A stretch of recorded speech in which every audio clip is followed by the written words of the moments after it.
Salut à tous. Aujourd'hui, on va décortiquer une connexion absolument fascinante et souvent un peu oubliée, celle qui existe entre ce qu'on mange, les milliards de microbes dans notre intestin et oui, la clarté de nos pensées. On a tous cette image en tête. Notre cerveau, c'est le grand chef d'orchestre, le seul maître à bord qui décide de tout, nos actions, nos humeurs, nos souvenirs. Mais, et si ce n'était pas si simple que ça? Imaginez un instant. L'idée que notre microbiote intestinal, cet écosystème hyper complexe de bactéries, puisse avoir une influence directe sur le fonctionnement de notre cerveau. C'est précisément ce qu'on va explorer ensemble. Alors allons-y. Le but, ce n'est pas de dire que le cerveau n'est plus le patron, non, mais plutôt qu'il a un copilote très très influent. Et ce copilote, il vit dans notre système digestif. Ça nous est tous déjà arrivé, non? Cette sensation d'être au ralenti, d'avoir du mal à se concentrer après un repas un peu trop chargé ou transformé? Eh bien, ce n'est pas du tout une coïncidence. C'est la preuve la plus concrète de cette connexion cachée en pleine action. Ce phénomène porte un nom, c'est l'axe intestin-cerveau. Il faut vraiment s'imaginer une autoroute où l'information circule sans arrêt dans les deux sens. Et le plus intéressant là-dedans, c'est que notre alimentation, c'est l'un des principaux facteurs qui va décider si le trafic sur cette autoroute est fluide ou complètement bouché. Pour bien comprendre comment ça marche, rien de mieux qu'une comparaison directe. Et c'est justement ce qu'une étude scientifique a fait en mettant face à face deux régimes alimentaires radicalement différents. Des chercheurs de l'université Tulane ont mené une expérience sur de jeunes rats, à un âge qui correspond en fait à la fin de l'adolescence et au début de l'âge adulte chez l'humain. C'est une période absolument cruciale pour le développement du cerveau, ce qui rend les résultats encore plus parlants. Alors, qu'est-ce qui les différencie?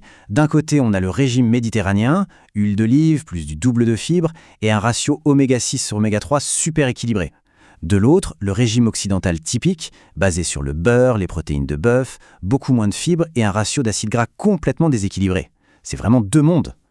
Et évidemment, ces choix ont des conséquences directes sur l'écosystème intestinal.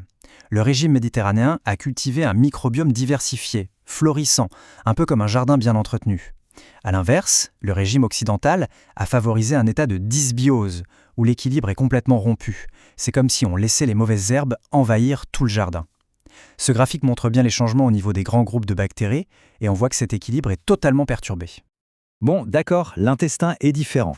Mais la question qu'on se pose tous, c'est qu'est-ce que ça change concrètement pour le cerveau? Voyons voir les résultats. Et là, les résultats sont sans appel. Le groupe qui a suivi le régime méditerranéen a montré une meilleure mémoire, une plus grande capacité à s'adapter à de nouvelles situations et en bonus, un taux de mauvais cholestérol bien plus bas. Mais le point vraiment crucial, c'est qu'il n'y a eu aucune différence de poids entre les deux groupes. Ça veut dire que les bienfaits n'étaient pas juste dus au fait de ne pas être en surpoids. Cette citation des chercheurs résume tout à la perfection. Le lien est direct. Changer l'alimentation a changé les microbiotes et ce changement est directement lié à de meilleures performances du cerveau. La boucle est bouclée. Mais attention, l'histoire ne s'arrête pas là. Comme dans toute bonne enquête scientifique, il y a eu un rebondissement, une découverte qui vient un peu nuancer tout ça. On pourrait être tenté de penser que la solution est simple. Il suffit d'augmenter la quantité de bonnes bactéries, comme celles qu'on trouve dans les probiotiques, et hop, le tour est joué. Mais est-ce vraiment si simple? Et voici le rebondissement. Le Bifidobacterium, une bactérie super connue, souvent vendue comme probiotique bénéfique, était ici associée à de moins bonnes performances de mémoire. Ça vient complètement remettre en question l'idée simpliste que tous les probiotiques sont bons. Alors, comment on explique ce paradoxe? Cette phrase nous donne la clé.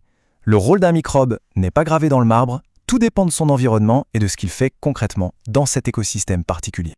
Le point essentiel à retenir, c'est donc celui-ci. Le microbiome intestinal est un système incroyablement complexe. L'équilibre et la fonction globale de tout l'écosystème sont bien plus importants que la simple présence d'une seule bactérie, même si elle a une super réputation. En résumé, si on doit retenir 3 choses, ce sont celles-ci. Premièrement, l'alimentation a un pouvoir immense sur notre microbiome. Deuxièmement, cet écosystème intestinal est en dialogue constant avec notre cerveau et il influence ses capacités. Et troisièmement, la santé intestinale, c'est une question d'équilibre et de contexte, pas juste une liste de bons et de mauvais microbes. On termine donc avec cette question qui, vous l'aurez compris, est tout sauf métaphorique. En nourrissant notre intestin, on nourrit en fait directement ce copilote qui a une influence capitale sur notre bien-être mental. C'est une pensée à garder en tête lors du prochain repas.